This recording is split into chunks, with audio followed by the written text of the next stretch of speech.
Brilliant. So, welcome everybody to our Sounds of Intent Music Hub for Inclusive Music Education. I'm really excited this afternoon to have both Hayley and Dom here from Royal Ballet and Opera to talk about their sensory programs and the work that they've been doing to ensure that their programs are accessible for PMLD students and other cohorts. Sounds of Intent, Adam, how long has it been? Was it about 3 years in the making? The development. Yes, at my age, time sort of kaleidoscopes or collapses into. So yeah, probably. Seems like 3 months, but it's probably 3 years. Yeah. So yeah, Sounds of Intent have been working closely with Royal Ballet and Opera to help them think through the structure of those programs. I'm going to hear about those today, and also I'm delighted that we have Jackie Walker and Fran Harris here from Newcastle to talk about actually how they've used the sensory program in action and share a bit of their experience, which hopefully will be helpful for everybody who is listening. I'm going to hand over to Hayley, who is going to present first, I think. So make you the host. There you go. So thanks, Sarah. Let me just share my screen. Fantastic. Okay, so welcome everyone. As Sarah said, my name's Hayley and my colleague Dom. We're going to take you through the Create and Sing and the Create and Dance programme and look at both our general schemes of work and support that we give to schools through teacher training, but also then our sensory approach to supporting learners who have got the most essential needs from a sensory perspective in specialist settings. So we've been, as Adam said, we've been working for about 3 years with the Sounds of Intent framework to think about how to deconstruct opera for sensory learners, and have started to then consider what deconstructing ballet looks like for sensory learners as well, across both the Create and Sing programme and the Create and Dance programme. And so just to give you a sense of kind of what the whole purpose of the RBO Schools programme is, we are really about considering how we can inspire creativity in children and young people across all ages, all abilities, all stages in their lives. And we consider ourselves to be a house of stories that we can use to inspire those children's creativity and offer a window into the world of the Royal Ballet and Opera and the amazing artistry that you see on our stages. So those of you that don't know very much about the Royal Ballet and Opera, there are 3 companies that are on our site in Covent Garden. We have the Royal Ballet, the Royal Opera and the Orchestra of the Opera House, plus everything that you see on the stages is made by designers, artists and craftspeople that work in and around our building. So we really are teaming with artistry that we want to bring into every school across the country and support them to play with that art form, play with ballet, play with opera in a way that makes sense for them. And so, as I said, we really believe in the power of creativity in the arts, and we want to support schools to really think about how they can fire the imagination, the curiosity and the originality of their children and young people. And what that means in every setting across the country is going to be different. But we've developed kind of 3 programmes that we feel meets the needs of the majority of learners across the country. The Create and Dance programme is the oldest of the 3 and offers an inclusive approach to dance and storytelling, tries to support students' creative collaboration, development of their physical ability, as well as then their spatial awareness and general well-being. And we've actually done some really wonderful studies and research into how we support well-being, which we could talk about at length, but that's not the point of this conversation. And then we've also got our Create and Design programme, which follows a very similar process to the Create and Dance programme, but is looking at theatre design, stagecraft, to think about problem solving, developing children's empathy and understanding of what the needs are of the performers in that space, and then also building an understanding of what other careers are in the arts that are not about being performers on those stages. And then finally, the one that you're probably going to hear the most about today is the Create and Sing programme, which is again an accessible approach to combining singing with dramatic storytelling and supporting students to use their voice to be able to express themselves, and again think about collaboration and how they develop those skills across across their life, as well as not just within that art form. And we do that through three kind of routes. We've got all of these programs are completely free to access, whether that's through free CPD that happens in person, the length and breadth of the country. We currently have about 115 CPDs across the country this season, as well as resources that are open access on our school site, which we'll share with you in a little bit, as well as live lessons that happen across different moments within the school calendar. And so again, the idea is to, through those different avenues, support teachers to build the creative confidence of themselves to then be able to develop and inspire the creativity of their children and young people. And so, as I said, we've got 150 CPDs. We have a national reach, and we aim to have a universal offer that reaches as many children across the country as possible. So this is kind of what our current reach looks like. We have kind of 110 CPDs last year, and you can see that the number of children that are on free school meals is higher than the national average across all three of our programs. So we're really trying to make sure that we're targeting those that need it the most and support schools to be able to use our art forms in a way that a lot of people don't think is accessible for their children and young people. We often hear, oh, opera's not for me, it's definitely not going to be for my students, or yeah, I can't see how my year 6 boys are going to engage with ballet. But we get them, we do kind of support them to be able to see how it works. And it's mainly through the values that we bring to the entire RBO schools offer. So those values are there on the screen for you. They are artistry and playfulness. So everyone, in our opinion, is an artist and can be creative. There is no right or wrong answer when it comes to, creating a choreography, for example, or putting a dramatic interpretation to a song that you're going to be then staging and performing in a small opera in your class. The programs really encourage creative problem solving in a way that feels safe and welcoming, and we support the teachers to be able to create that environment.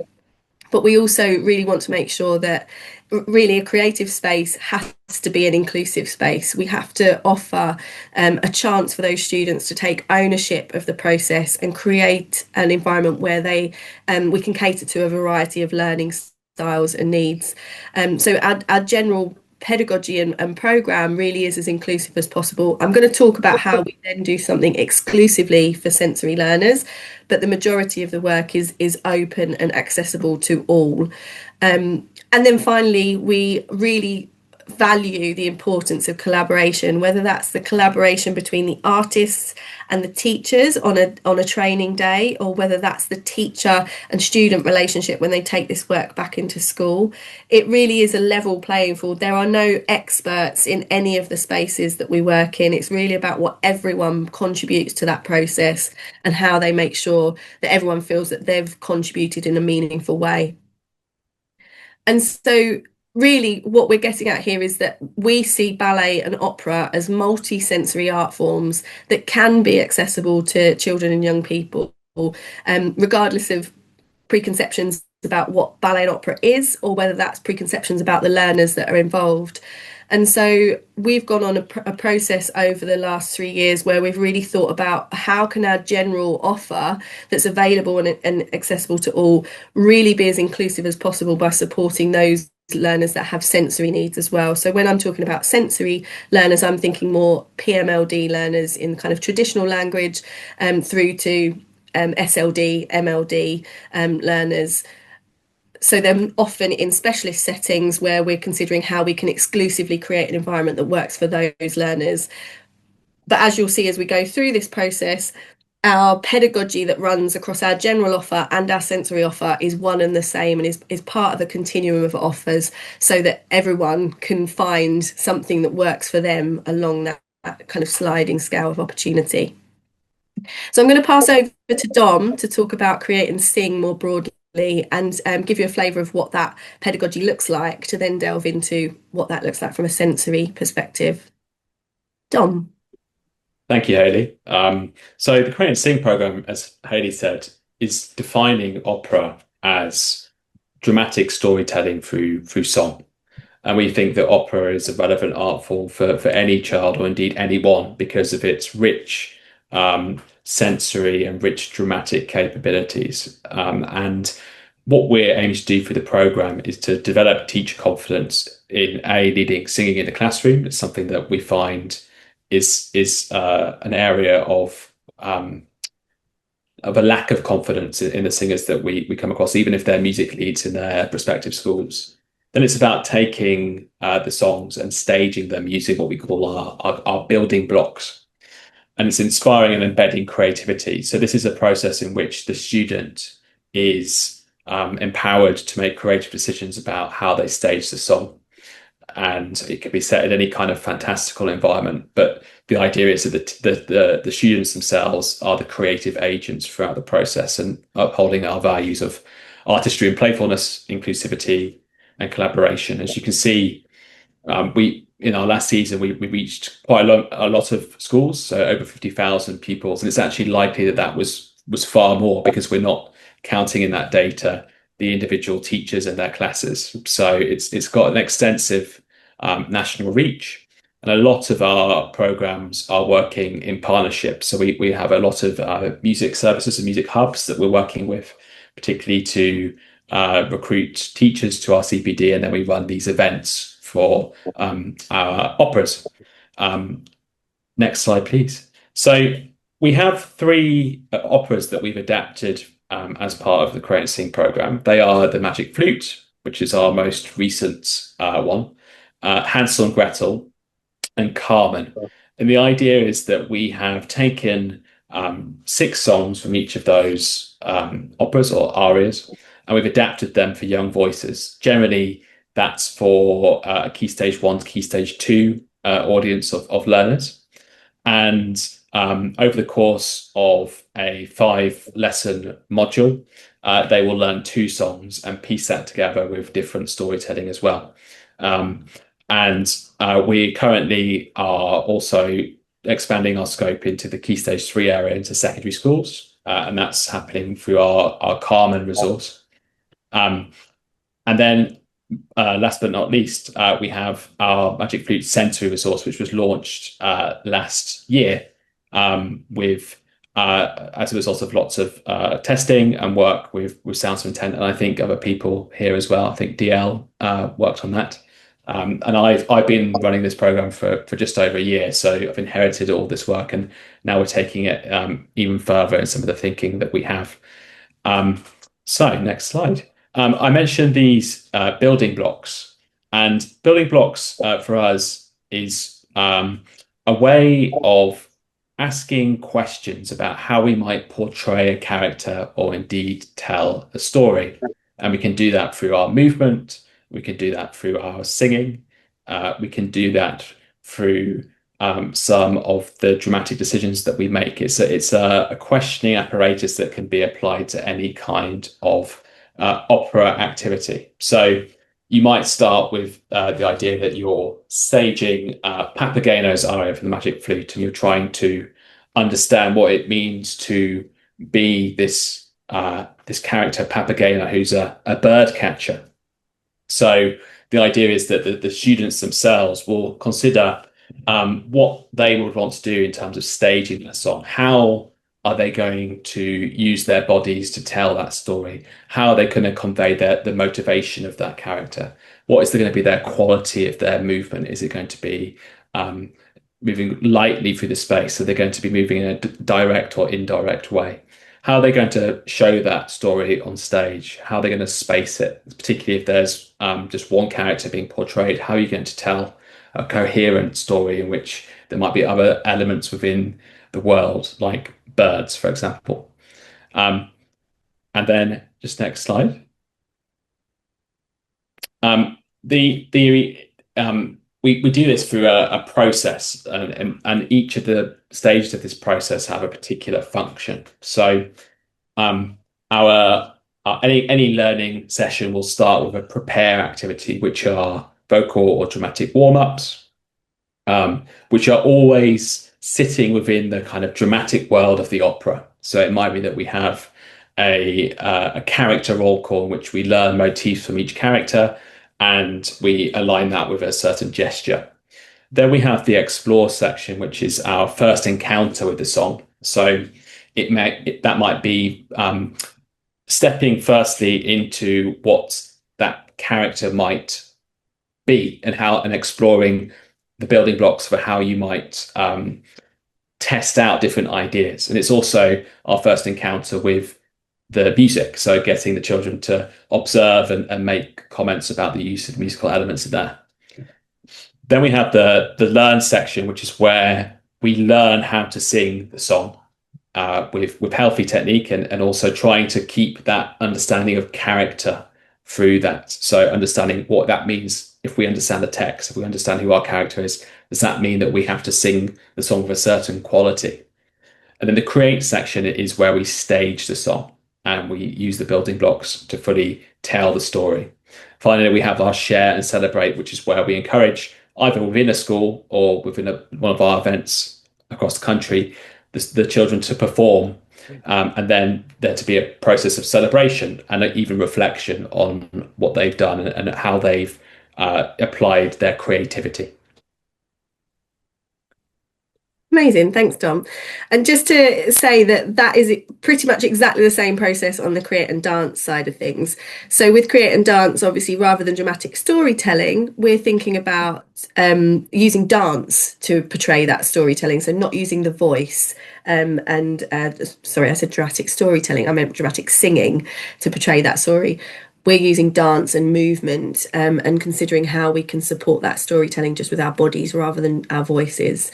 And so really, when we start to talk about inspiring creativity across the country, there's another layer to that where we're thinking about how we can embed creativity into the curriculum and support schools to not just consider create and sing or create and dance as a project that they do at a particular moment in the year, but how can the use of the building blocks, our methodology, be used to embed creativity on a broader scale across the curriculum. And similar to what I've just seen Dom describe from a building blocks point of view, we use the building blocks in the create and dance process. And what we do within our sensory CPDs is that we start looking at the building blocks with the bodies that are in that space. So the teachers that come on that CPD, we do a full warm-up where we're exploring actions, dynamics, space, relationships. Those of you that are aware of those terms, they're Laban principles, something that's used across different genres of art forms, whether that's drama, dance, and so on. But we explore those with the bodies that are in the space. And often during that CPD, there's a moment where you can see a lot of the teachers going, okay, but how does this work for my learners? Because my learners can't travel around the space in the way that we are. What we're doing is we're supporting the teachers in that space to understand the language and embody that language for themselves. And then as the day goes on, we translate that into a way that would work for their particular learners in their specialist setting. So it really follows the same process in that CPD as what Dom's just described, that we start by preparing, exploring our own bodies and our own voices. We then create and learn together and explore different techniques of how you can do creativity in the classroom, and then think about how we share and celebrate that as we go. So there really is kind of a universal inclusive practice attached to the way that we work, and that is really connected from the general schemes of work and the general processes right the way through to the sensory. And just to reiterate that point, that a creative space is an inclusive space. So we want to make sure that everyone feels that they can bring themselves to the creative endeavour that we're proposing in that scheme of work or in that CPD. So when we're thinking about the difference between the general and the sensory pathways, there's kind of two distinctions that we can make. As I say, all of the language that we use, all of the pedagogy is very much the same. But when we're talking about the general pathway, we're talking about children who are working towards or within the national curriculum key stages 1 to 5, whether that's in mainstream education or additional provision in mainstream education or a specialist setting. And we're trying to support those that are beyond MLD kind of learning, and thinking about supporting social, emotional and mental health difficulties, visual impairments, neurodivergency and so on. The sensory pathway is very specifically exploring the potential of PMLD learners, as I say, those learners that have got the most profound and multiple learning disabilities. But we also are using the same process as what we would do from a general pathway point of view. Just to kind of put that into more context, you will see the same language being used in the general scheme of work as you will in the sensory. There is a process that they go through that prepares and explores them for the task ahead, that they create and learn together, and then that they share and celebrate. And there's moments for sharing both informally throughout the session where you share good moments of learning and learning outcomes, or more formal processes where it's kind of encouraging other people to come in and sit and watch and enjoy what is happening in that space. And as always, we try to use as open and accessible and facilitative language as possible. And we've worked through a speech and language assessment process where we've considered with a speech and language specialist to think about how we can support teachers to consider that language when we're going through this process with them in the CPD, and then that's mimicked in the schemes of work and so on. And so for me, the main distinction when we're talking about a sensory specific approach are the things that you see on the screen there. So we really try to bring awareness to the students learning through use of props, thinking about how we can support their sight, their sound, their touch, and bring awareness to those levels of engagement. Noticing responses, both whether they're involuntary or voluntary, and then also responding to learners, thinking about things like intensive interaction, cause and effect, and supporting learners to initiate movement or sound as a result. We're always considering as well where props are being used as part of those resources, and the main kind of tagline that we use when it comes to props is props with a purpose. They need to have a clear purpose for either movement on the dance side of things, or supporting students to vocalise their engagement within the sing process. And obviously movement is a huge part of the opera and sing programme as well. Dom, do you want to carry on with anything on this slide in particular and how it connects to the Sounds of Intent framework?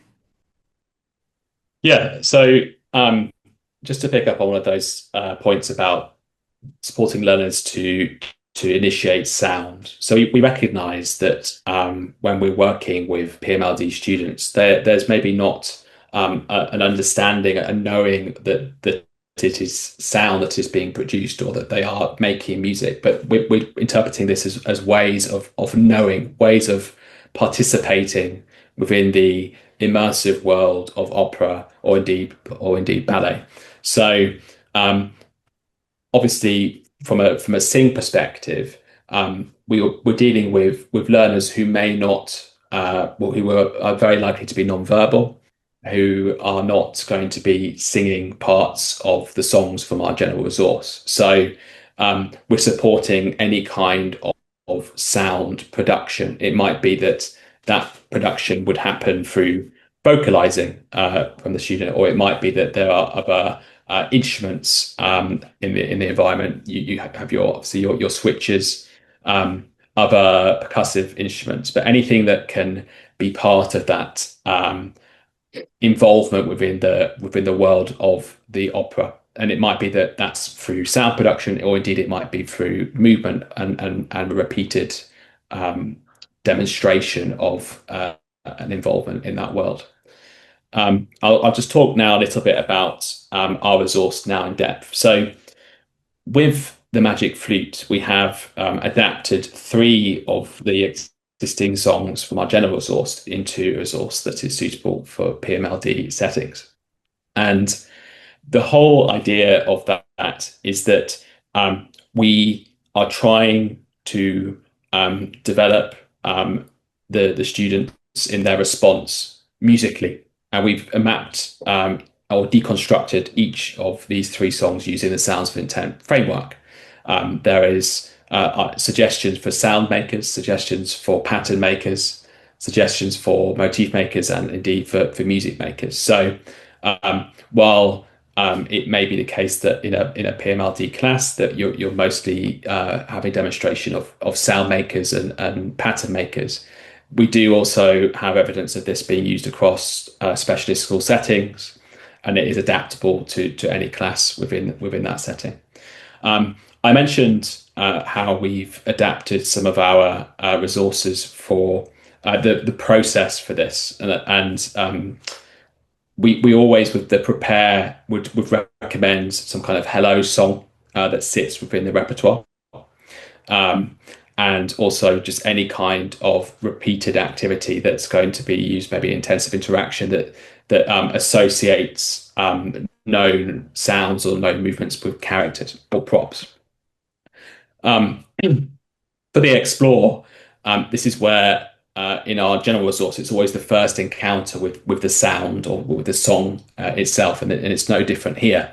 What we do at this point is to introduce those intentional props. So for this song, it would be we recommend there's some lovely RSPB bird toys that have the sounds of the birds on them, which can be used. We also have created sensory stories that have a prop that can be used. Again, this is the point also where you might develop your understanding, your exploration as a teacher on what you think the students are going to respond to. So it's again that value of artistry and play, where there's no right answer, but there are options from which that you can develop a student's response.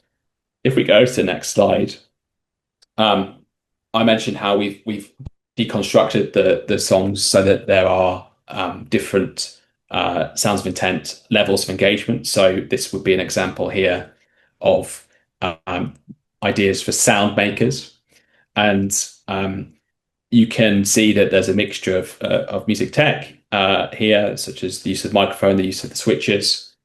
We also have some videos demonstrating how to use an app called Thumb Jam, which you would have installed on an iPad, where you can program sounds from a bank of sound resources that we have. And the idea here is that you might, again, work in collaboration with that student to trial out these sounds and see what elicits a response, see what it might be that there's a particular a tactile sense of response to a particular instrument, or it might be the fact that a microphone used very close elicits again that kind of vibration and a certain delight in the student.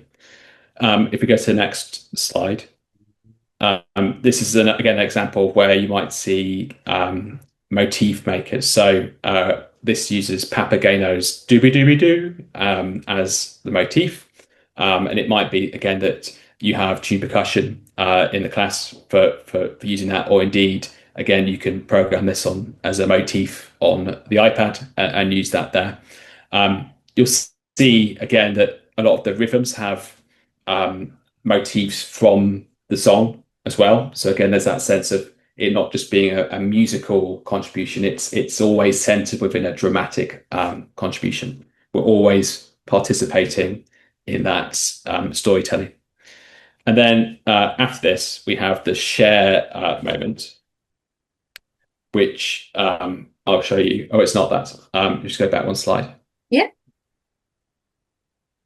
So I mentioned how our thinking is always underpinned by these building blocks, and we sustain the same building blocks of participation here.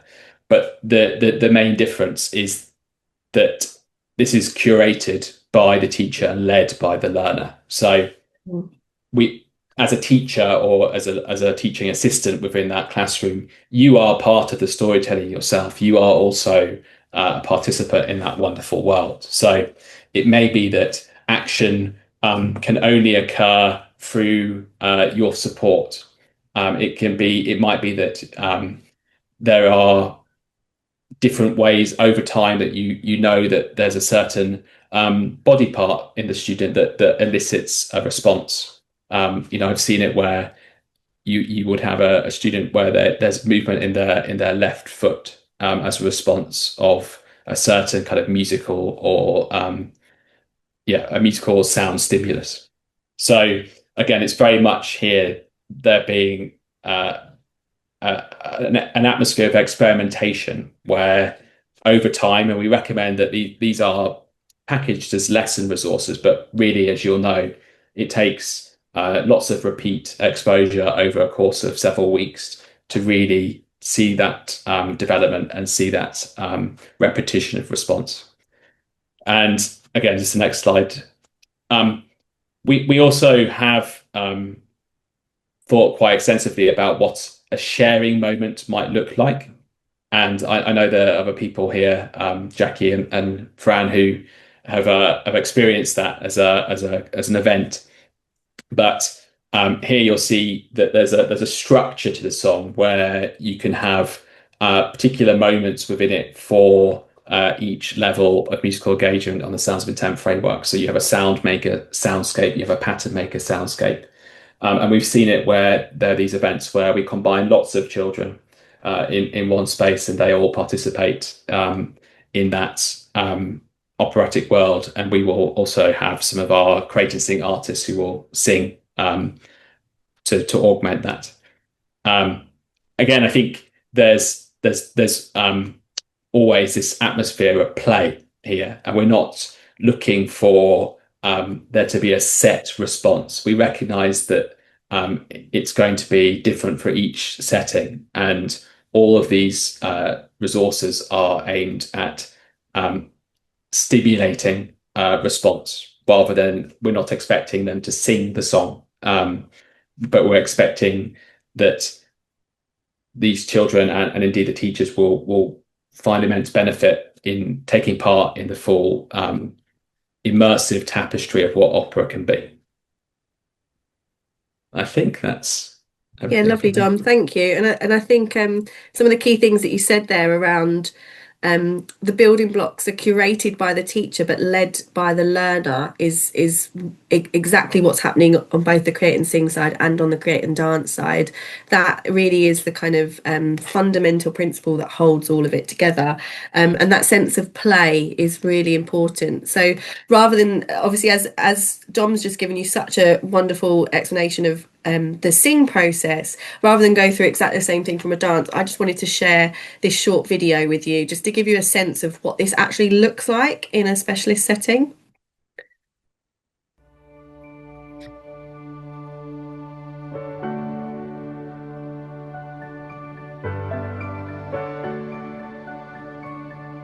There's so much that our pupils can get out of ballet. There's so much about extension, reaching. We really think about the words of the body. There's so much richness that we can get out of ballet.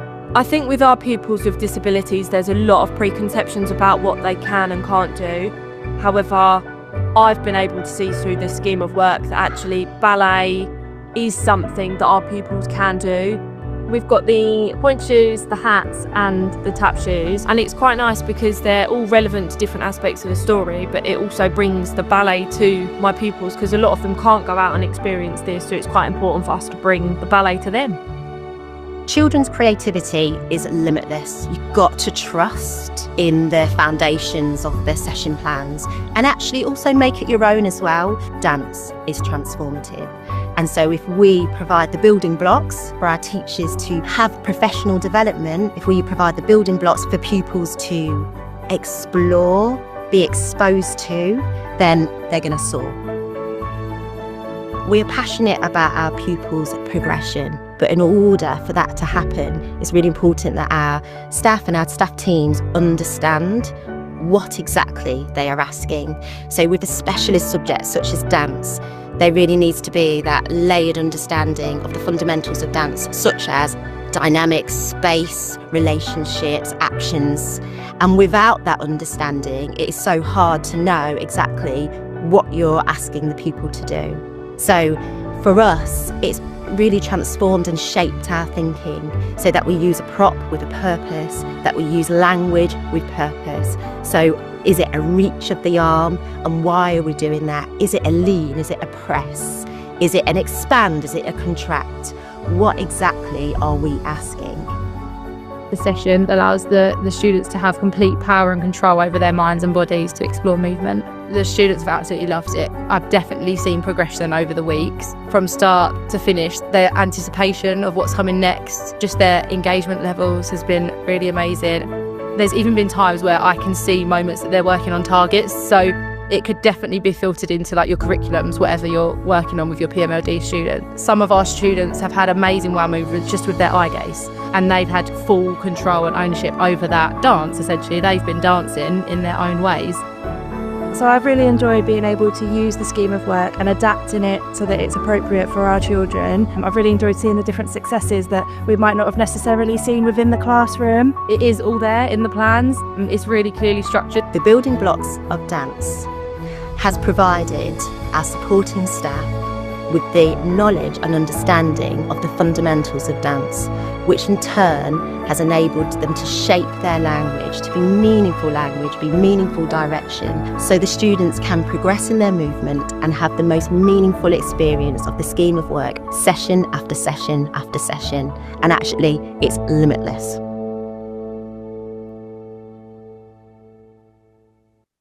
And so I think that video really shows quite clearly the impact the process can have. But just as a call to action for the people that are on this call and those that are watching it on recording, we do quite a rigorous impact process and an evaluation of an assessment of what impact we have as an organisation.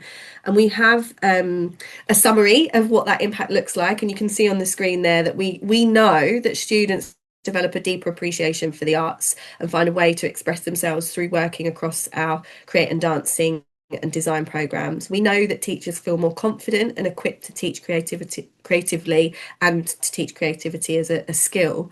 And we see schools become vibrant hubs of artistic creativity. And we measure all of that through our framework for change. We measure against these pillars of developing students' learning, developing their expression, developing their well-being and their connection to RBO and the inspiration that comes with that.